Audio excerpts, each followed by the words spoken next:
In today's video, I'm going to teach you how to add another account in Asana.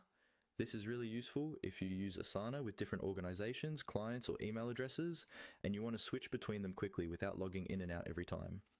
I'll walk you through the process step by step, and by the end, you'll know exactly how to connect and manage multiple accounts in one place.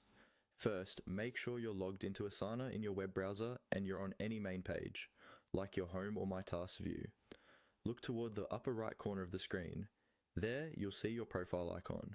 Depending on your setup, this might be your initials inside a colored circle, or a profile photo if you've uploaded one. Move your mouse to that profile icon and click on it to open the account menu.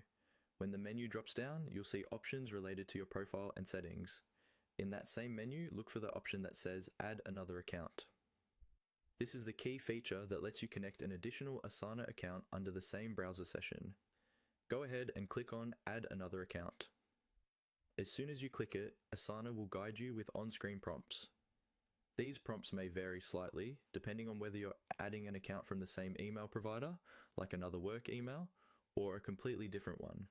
Typically, you'll be asked to either sign in with an existing Asana account or create a new one. If you already have another Asana account, choose the option to log in.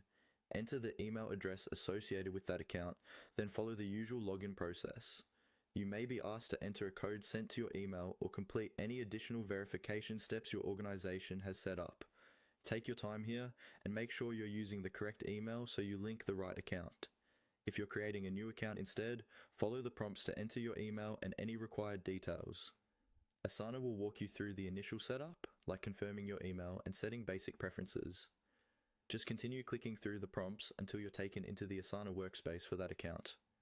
Once you're done, you'll now be able to switch between accounts using that same profile icon in the upper right corner. Each added account will appear in the menu, letting you move between different workspaces or organizations without logging out.